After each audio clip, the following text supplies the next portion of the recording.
한번 따라 하시겠습니다. 은혜로 걸어온 길, 은혜로 걸어갈 길. 은혜로 걸어온 길, 은혜로 걸어갈 길. 평생을 사울 왕에게 쫓겨다니며 죽음의 사선을 넘었던 다윗이 이제는 이스라엘의 왕이 되어 다윗성에 평안히 거하게 됩니다. 간절한 바람이었던 하나님의 언약궤를 다윗성에 옮기는 작업도 마치고 주변 국가의 전쟁도 없는 평화의 나날을 보내던 어느 날, 다윗의 마음 깊은 곳에서 전에 느끼지 못했던 한 가지 마음이 올라옵니다. 자신은 백향목으로 지어진 화려한 궁에 거하는데 하나님의 법궤는 너무나도 초라한 천막에 놓여진 것에 대한 죄송한 마음이 들었던 것입니다. 그래서 다윗은 하나님을 위해서 크고 웅장한 집, 성전을 지어드려야 되겠다 생각을 갖게 됩니다. 이 같은 생각을 나단 선지자에게 알리자 나단 선지자는 하나님께서도 기쁘게 허락하실 것이라 이야기를 합니다. 하지만 하나님은 다윗에게 성전 건축을 허락하지 않습니다. 다윗이 아닌 그의 아들 때로 허락하시지요. 그렇지만 하나님은 이 다윗의 이 같은 마음을 너무나도 기쁘게 여기셨습니다. 그래서 오히려 하나님이 다윗을 위해 집을 지어주겠다 말씀하십니다. 물론 이 집이란 건물로서의 집이 아닙니다. 다윗의 영원한 왕위, 영원한 통치권, 메시아에 대한 약속을 의미하는 것입니다.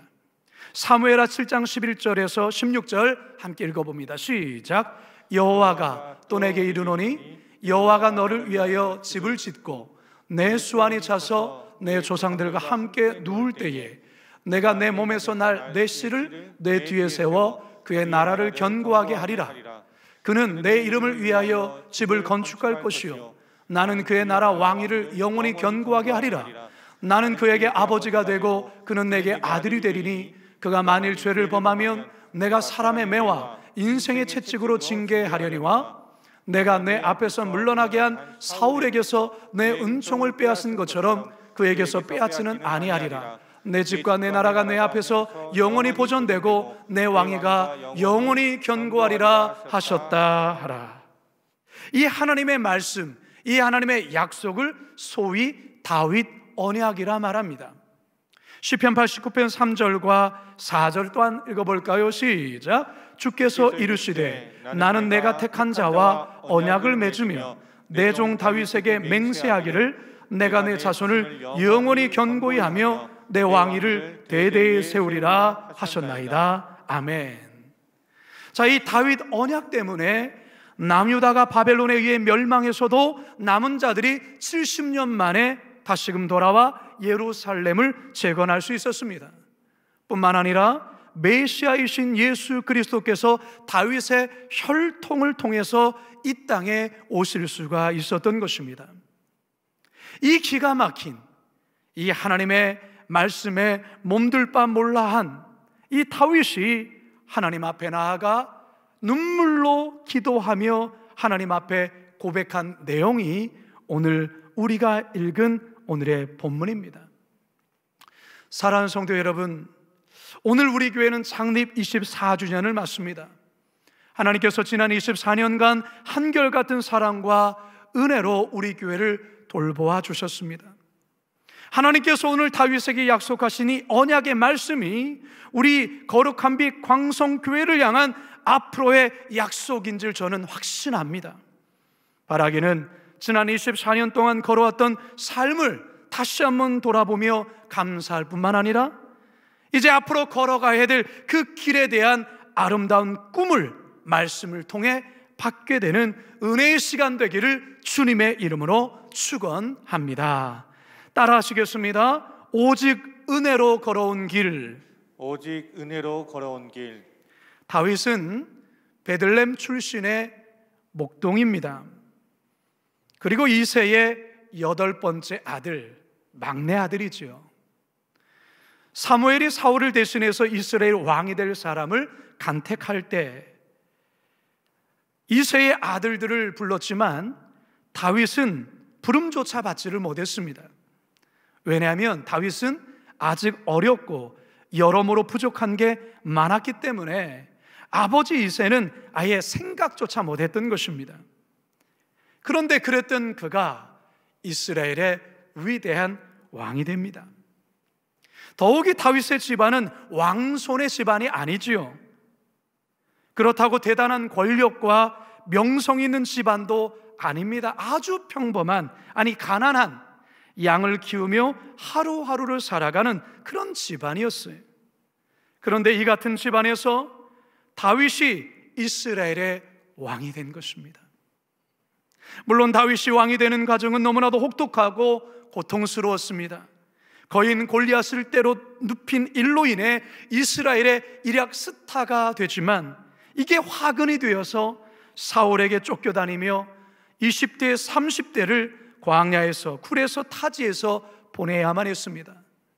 수많은 암살의 위험과 생명의 위협 속에 한시도 편안히 발을 뻗고 잠을 잘 수가 없었습니다.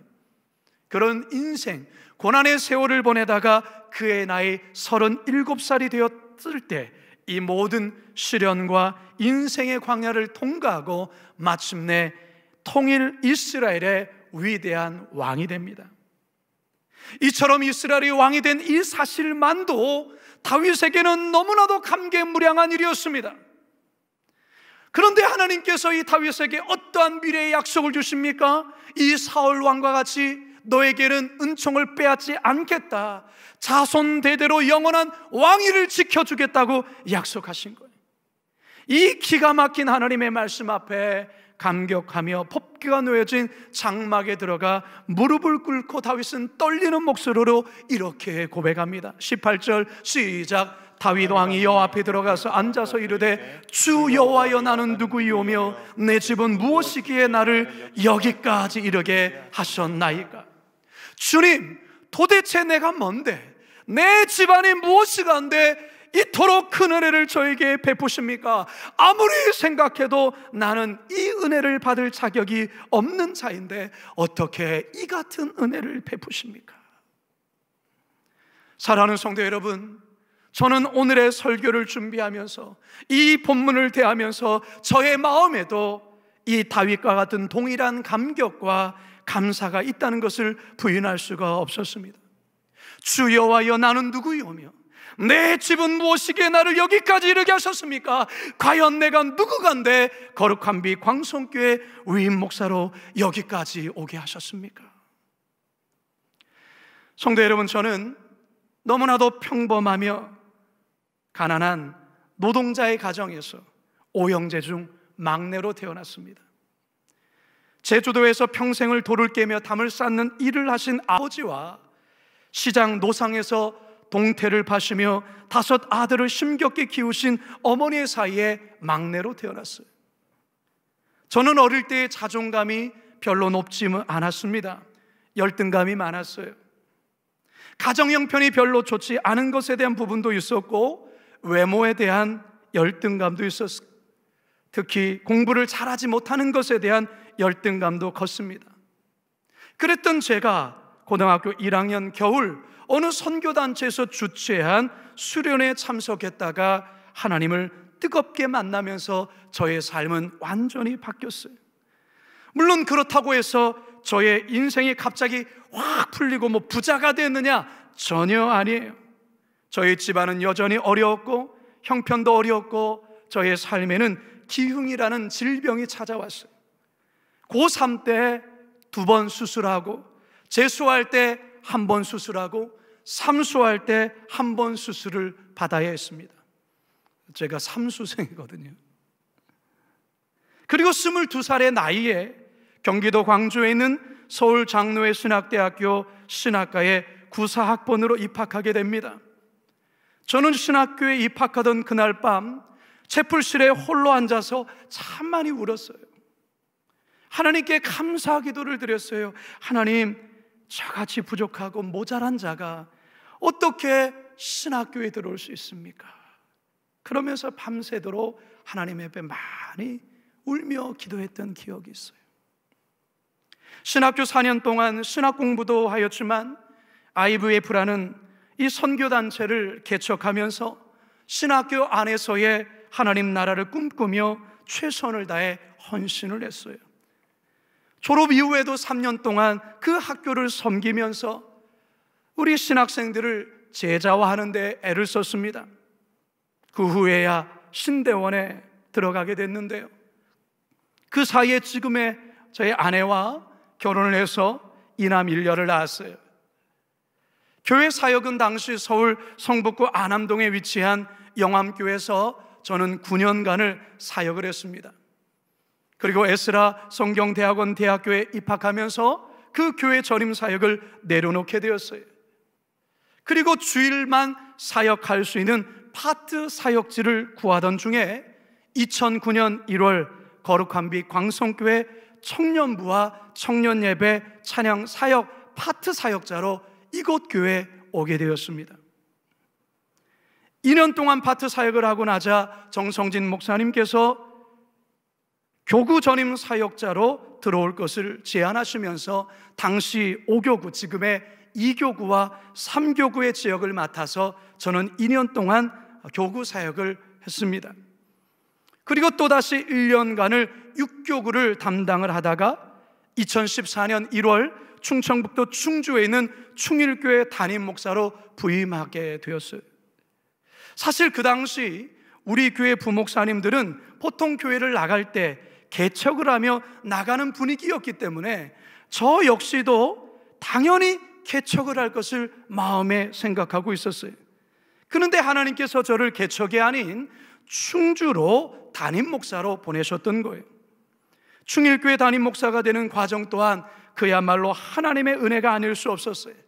전혀 기대도 하지 않고 내었던 1차 서류가 통과되었고 2차를 통과하고 3차를 통과하고 최종 2인까지 올라가서 마지막 설교를 통해 최종 담임으로 결정되었던 것이죠. 그리고 충일교회에서 정말 열심히 하나님의 은혜로 사역했습니다. 4년 10개월 만에 처음 부임했었을 때의 성도의 2배로 성장하는 큰 은혜를 주셨습니다. 그리고 2018년 10월 마지막 주일까지 4년 10개월간을 하나님의 기적 같은 은혜로운 목회를 하였고, 전혀 생각하지 못했던 이 거룩한 빛 광성교회 이대 목사로 2018년 12월 첫째 주일에 오게 된 것입니다. 그리고 올해로 광성교회에서의 이제 3년 차를 맞이하고 있습니다. 여러분, 저는 이 모든 과정과 이 모든 삶의 여정이 하나님의 은혜라고 밖에는 설명할 길이 없어요. 설교를 준비하면서 저의 인생의 여정을 한번 그래프로 이렇게 그려봤어요. 저 제일 밑바닥으로 떨어졌던 때가 언제냐? 제 사춘기 때였어요. 열등감, 집안의 가난함, 수많은 인생의 어려움으로 떨어졌던 것이죠.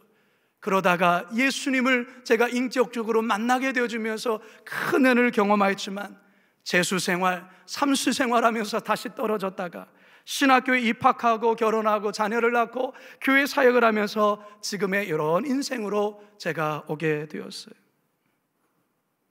저의 인생은 오직 주의 은혜로 걸어온 길입니다.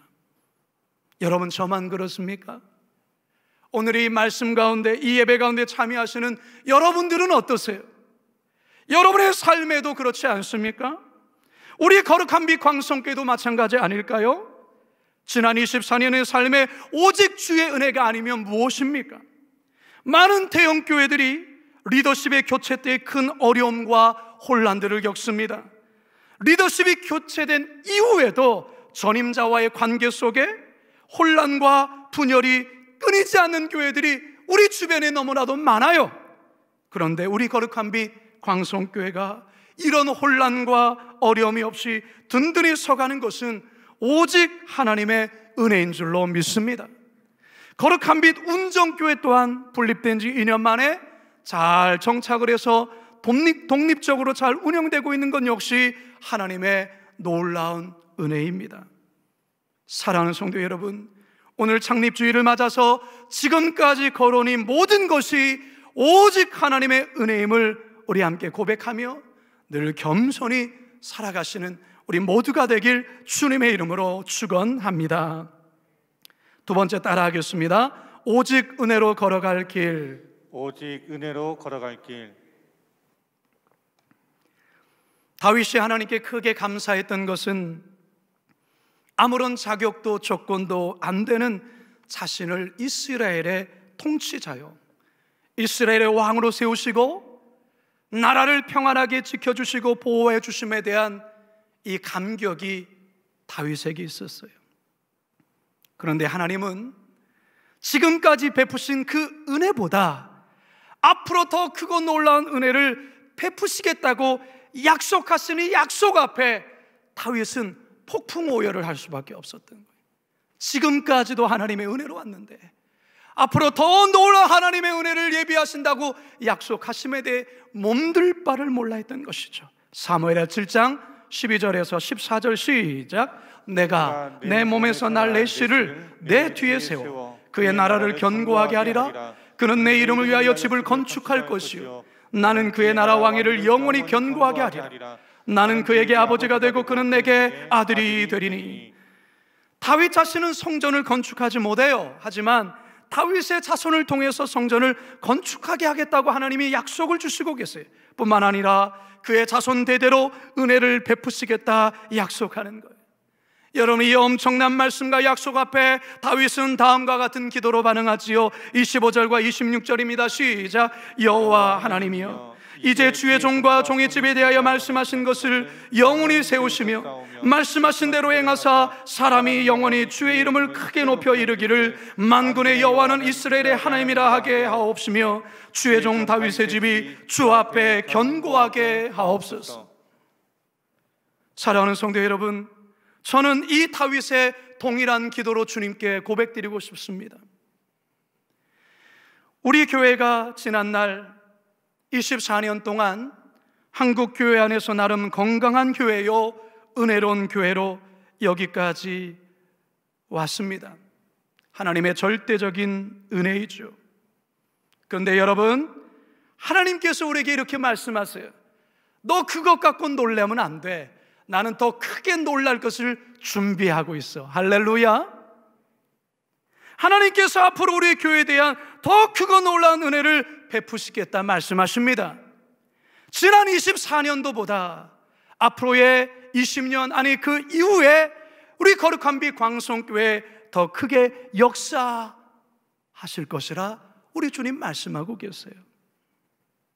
물론 지금의 연시를 보면 여기에 아멘이란 말이 좀 크게 나오지 않을 수 있어요. 지금 한국교회가 너나 할 것 없이 모두가 어려움의 직면에 있어요. 우리 교회도 예외는 아니죠. 특별히 이번 코로나 사태로 이런 긴장감 더욱 커져만 가죠. 일상 자체가 완전히 바뀌어버린 코로나 시대 속에 교회는 예측할 수 없는 미래를 어떻게 헤쳐나가야 될지 다 고민에 빠져 있어요. 더욱이 점점 더 신앙생활하기가 어려워지는 현실 속에 우리가 맞닿고 있지 않습니까? 무엇보다 우리 자녀들 세대, 청년들, 젊은 세대의 신앙 교육에 대해서는 너무너무 막막하고 너무나도 큰 어려움 속에 직면해 있어요. 그런데요, 저는 설교를 준비하면서 하나님께서 저의 눈에 예레미야 17장의 말씀을 보게 하셨어요. 예레미야 17장 5절과 8절을 다 같이 한번 읽어볼까요? 시작. 여호와께서 이와 같이 말씀하시느니라. 무릇 사람을 믿으며 육신으로 그의 힘을 삼고 마음이 여호와에게서 떠난 그 사람은 저주를 받을 것이라. 그는 사막의 떨기나무 같아서 좋은 일이 오는 것을 보지 못하고 광야, 간조한 곳, 건건한 땅, 사람이 살지 않은 땅에 살리라. 그러나 무릇 여호와를 의지하며 여호와를 의뢰하는 그 사람은 복을 받을 것이라. 그는 물가에 심어진 나무가 그 뿌리를 강변에 뻗치고 더위가 올지라도 두려워하지 아니하며 그 잎이 청청하며 가무는 해도 걱정이 없고 결실이 그치지 아니함 같으리라. 할렐루야. 복음의 본질의 뿌리를 내린 성도들, 복음의 본질에 충실한 교회는 제 아무리 더위가 오고 어려움이 닥쳐도 결코 메마르지 않는다라는 거예요. 뿐만 아니라 오히려 더 청청하고 결실을 맺는다, 주님께서 우리에게 말씀하고 계세요. 여러분, 하나님의 말씀을 믿으십니까? 성도 여러분, 올해 우리 교회의 표어가 무엇입니까? 목회 주제가 뭐예요? 장성한 분량까지 자라가라. 여러분, 어떻게 해야 장성한 분량까지 자랄 수 있습니까? 아니, 목사님 예전처럼 교회 나오지도 못하는데요, 서그룹도 못하는데요, 우리 봉사도 못하는데요, 어떻게 자랄 수 있겠습니까? 이렇게 반문하시는 분이 있을지 모르겠어요. 예수 그리스도께 뿌리를 깊이 내리면, 예수 그리스도께 접붙임 바 되어지면 자라는 거예요, 자라는 거예요. 여러분, 2020년 코로나 이 사태 속에 우리 교회 많이 나오지 못했어요. 그럼 여러분, 가정에서 어떤 일이 일어났습니까? 가정예배가 살아났잖아요. 원텐텐 가정예배를 통하여 우리가 이렇게 많이 가정에서 예배 드린 적이 언제 있었어요? 여러분, 가족들이 우리가 성경을 읽었잖아요. 함께 통독을 했잖아요. 불신 가족들에게 전도할 수 없어서 늘 마음의 애를 태웠지만 온라인 가족 전도, TV 사랑을 싣고를 통해서 오히려 복음을 듣고 예수 그리스도를 영접한 간증을 듣잖아요. 각종 온라인 부흥회와 말씀을 통해 하나님께서는 이 메말라버린 가뭄 같은 이 상황 속에서 우리가 메마른 게 아니라 여전히 뿌리를 내리고 결코 잎사귀가 메마르지 않았다라는 거예요. 그런데 여러분, 저는 올 한해 장성한 분량까지 자라가라는 이 표어를 여러분과 함께 나누면서 2021년도 더 자라가야 합니다. 얼만큼? 한 뼘 더, 한 뼘 더. 여러분의 가정이, 우리 교회 공동체가, 특별히 다음 세대가 한 뼘 더 자라야 돼요. 그래서 저는 기도하면서 하나님께서 주신 마음의 비전을 여러분과 나누고자 해요. 여러분, 올 한 해 우리 교회가 한 뼘 더 자라기 프로젝트의 일환으로 가정 공동체, 교회 공동체, 다음 세대 공동체와 관련된 이 일을 함께 실천할 겁니다. 첫째, 가정 공동체 한 뼘 더 자라기. 지난 해 동안 원텐텐 가정 예배 올해 좀 더 확장시키려고 합니다. 좀 더 확장시키려고 해요. 드렸다 말았다가 아니라 교회에서 이끌어가는 데에 여러분들이 수동적으로 따라오는 정도가 아니라 이제는 여러분들이 직접 이 가정 예배를 이끄시고 인도하셔야 되는 거예요. 그래서 여러분, 이거 나눠드리잖아요. 여러분, 이거 여러분들이 종이를 접어서 여기에 여러분들이 1년 동안 52주, 이제 2월부터 본격적으로 시작한다면 조금 48번이 되겠죠. 여러분들 그거 한 주에 한 번 꼭 예배 드리기로 다짐하는 여러분들을 사인하셔야 되는 거예요. 그리고 여러분 가정 기도 제목 적는 거예요. 그리고 여러분 이것을 여러분들이 예배를 드릴 때마다 워십 패밀리의 다짐이라는 이 5가지를 함께 고백하면서 이렇게 여러분들이 만들어낸 것을 가정 예배보를 펼치시고 그 위에다가 이것을 올려내시고 우리 함께 예배 드립니다. 교회에서는 가정 예배를 좀 더 잘 드리기 위한 자료를 만들어서 홈페이지에 올릴 것입니다. 그래서 작년보다는 조금 더 적극적인 가정 예배, 더 많은 성도들이 참여하는 업그레이드된 원텐텐 가정 예배를 올 한 해 동안 우리가 실천하려고 하는 것입니다. 더불어서 여러분, 성경을 지난 한 해 동안 통독했습니다. 통독 계속해서 멈추지 마시고 하시되 특별히 올해는 성경 필사운동을 하려고 합니다. 우리 가정 성경 만들기를 한번 해보자라는 것입니다. 두 번째, 한 뼘 더 자라기 프로젝트는 다음 세대 공동체 한 뼘 더 자라기예요. 여러분, 광성교회에 지금 중심을 이루고 봉사하는 연령대를 보면 보통 50대예요. 50대 초반, 중반, 이분들이 우리 교회의 중심이 되어서 많은 교회 사역들과 선교와 봉사들을 대부분 이 연령대가 합니다. 여러분, 10년이 지나면 이분들은 60대가 되고 70대가 될 거예요. 지금의 30대와 40대가 지금의 중심대를 이루고 있는 이 연령대로 자리하게 되겠죠. 여러분, 질문합니다. 30대와 40대 분들이 10년이 지나면 자동적으로 교회의 중심이 되어서 교회를 이끌어가는 중심적 역할을 감당하게 할 수 있을까요? 할 수 있겠죠. 그러나 여기는 조건이 있습니다. 훈련되지 아니하면 그 연령대가 되어도 중심적인 역할을 감당할 수가 없어요. 우리 교회의 시스템과 환경을 볼 때에 30대와 40대를 잘 양육할 수 있는 환경적인 부분에 대단히 열악합니다. 이 30대와 40대를 잘 양육하고 속으로 함께 엮어주고 여러 사역들을 펼쳐나가기 위해서는 그들의 자녀들의 연령대에 자녀들의 교회 교육 환경과 시스템이 함께 만들어져야 됩니다. 그러나 우리 교회는 그게 안 돼 있어요. 하드웨어적인 부분과 소프트웨어적인 부분들이 교회가 준비가 되지 않는다면 이들이 시간이 지나서 10년이 지나고 20년이 지나면 지금의 50대와 60대를 이루지만 과연 교회를 이끌어가는 중심적인 역할을 할 수 있겠느냐, 여기에 퀘스천이 있는 거예요. 따라서 우리 교회는 다음 세대 공동체를 위한 구체적인 준비를 해야 됩니다. 그와 같은 하드웨어를 준비해야 된다는 것이죠. 그래서 올해부터 다음 세대 비전센터 건립을 위한 구체적인 실행에 들어갑니다. 추진위원들이 구성이 되었고 이제 이들이 모여서 함께 회의하면서 지금의 이 교회 상황에서 우리 다음 세대를 더욱더 잘 양성하기 위한 그와 같은 비전센터를 세울 계획을 갖게 될 것입니다. 이미 여러 교회들, 이 사역이 활발하게 일어나는 교회를 보여줄 때에 이와 같은 환경적인 부분이나 또한 내용적인 부분들이 잘 갖춰져서 다음 세대가 더욱더 기대가 되어지는 교회들을 봅니다.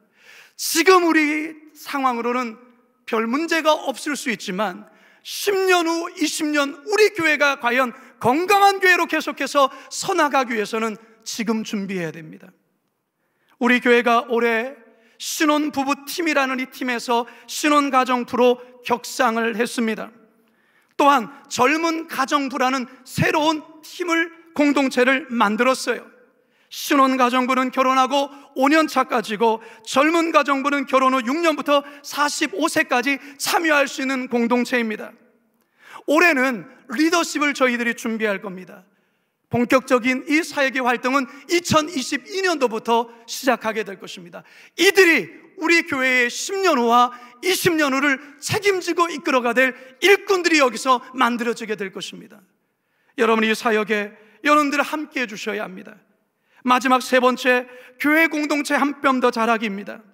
기존의 조이 제자와 행복한 제자 학교를 통해서 우리 교회가 많은 영적인 유익을 누렸습니다. 그러나 이제 제자 양육을 이제는 외부에 의탁하는 사역이 아니라 우리 교회 자체적인 제자 양육 훈련을 새롭게 실시합니다. 이 제자 양육 훈련은 우리 교회 리더십 교육의 필수 코스가 될 것입니다. 우리 장로님들이 먼저 올 한 해에 이 제자 양육 훈련에 함께 참여하시고 먼저 본을 보이실 것입니다. 그리고 안수 집사님들 그리고 권사님들 또한도 여기에 동참하면서 제자 양육으로 제대로 또한 훈련받고 세워주는 일들을 감당하게 될 것입니다.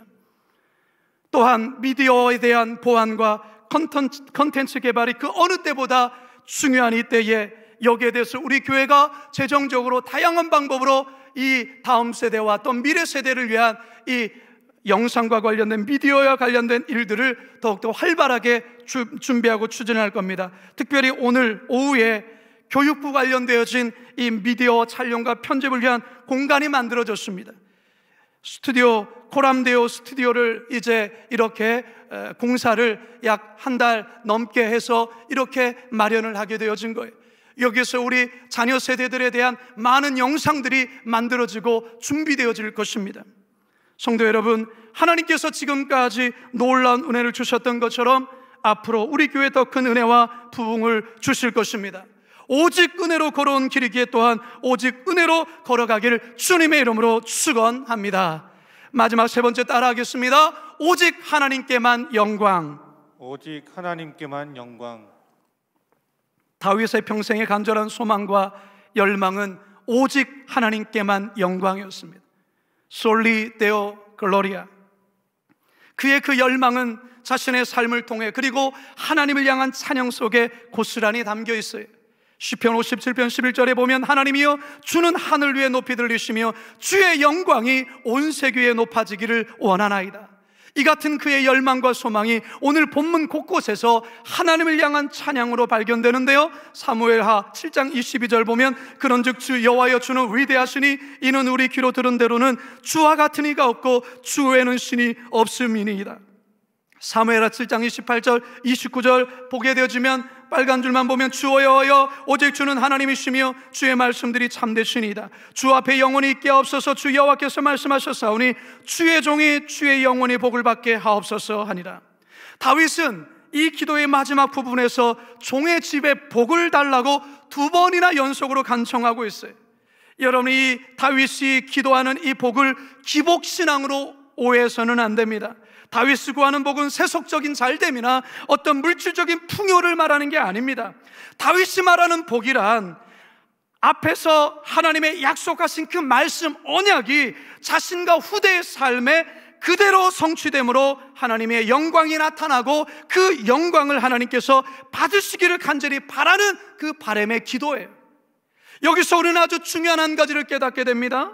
우리 성도들에게 진정한 복이 무엇이냐? 그것은 우리의 삶에 하나님의 말씀이 이루어짐으로 인해 하나님의 영광이 나타나고 그 영광을 하나님께 돌려드리는 것, 이게 우리의 복이라는 것입니다. 하나님의 영광, 우리의 삶에서 하나님의 말씀이 이루어질 때 나타나는 것입니다. 그것이 우리의 진정한 복이라는 것이죠. 우리는 그 복을 구해야 됩니다. 여러분, 우리 교회가 여기에 존재하는 이유가 무엇입니까? 우리 교회를 통해서 고향 파주 지역에 하나님의 영광이 나타나야 하기 때문에 그렇습니다. 그 영광을 하나님이 받으셔야 하기 때문에 그래요. 그것이 우리들의 복이고 우리 교회의 복이에요. 우리 교회가 여기에 존재할 이유가 무엇입니까? 우리 교회를 통해 북한 땅에 하나님의 영광이 나타나야 하기 때문에 그렇습니다. 그 영광을 하나님이 받으셔야 합니다. 그것이 우리들의 복입니다. 우리 교회가 여기에 존재해야 될 이유가 무엇입니까? 우리 교회를 통해 다음 세대, 젊은 세대를 일으키고 그 세대 가운데 하나님의 영광이 나타나기 때문에 그렇습니다. 그 영광을 오직 하나님만 받으셔야 합니다. 그것이 우리의 진정한 복입니다. 이제 저는 말씀을 마치려 합니다. 우리 교회가 이제 24살 청년이 되었어요. 24번째 생일을 맞았습니다. 24살 동안 성장하면서 그래도 크게 아프지 않고 건강하게 자란 것, 그 어떤 감사보다 가장 큰 감사입니다. 여러분, 그러나 이제 여기에 만족해서는 안 되죠. 하나님 말씀하셔요. 너 그것 갖고 만족하면 안 돼. 너 그것 갖고 놀래면 안 돼. 더 큰 것을 나는 너희를 위하여 준비하고 있어. 이 하나님의 말씀에 우리는 기대함을 가져야 돼요. 성도 여러분, 하나님의 은혜로 여기까지 왔어요. 그렇다면 이제 하나님의 은혜로 앞으로의 길을 걸어가야 합니다. 오직 하나님과만 영광 돌리는 삶을 통해 말이죠. 이제 저는 설교의 끝을 맺으면서 우리 다 같이 고린도전서 15장 10절을 우리들의 선포여 고백으로 외치며 말씀을 마치겠습니다. 시작. 그러나 내가 나 된 것은 하나님의 은혜로 된 것이니 내게 주신 그의 은혜가 헛되지 아니하며 내가 모든 사도보다 더 많이 수고하였으나 내가 한 것이 아니요 오직 나와 함께 하신 하나님의 은혜로라. 아멘. 기도하고 축도로 오늘 예배를 마치겠습니다. 사랑과 은혜가 충만하신 하나님, 감사합니다. 지난 24년 동안 한결같이 우리 교회를 지켜주시고 인도해 주셔서 오늘 창립기념주일을 맞아 하나님 앞에 감사하게 하신 것 정말 감사드립니다. 하나님, 은혜로 걸어온 길이었습니다. 그러나 이제 우리는 앞으로 걸어가야 될 길이 더 많습니다. 하나님, 하나님께서 다윗에게 더 놀라운 축복을 약속하신 것처럼 우리 거룩한 빛광성교회를 향한 하나님의 그 계획, 그 뜻, 하나님, 우리가 더 기대하는 마음으로 하나님의 은혜에 기대며 이 길을 걸어가게 하여 주옵소서. 그리하여서 오직 하나님만 영광 받으소서. 그게 우리의 복입니다. 그렇게 고백하는 우리 교회와 우리 성도들 다 되게 하여 주시옵소서. 감사드리오며 예수님의 이름으로 기도드리옵나이다.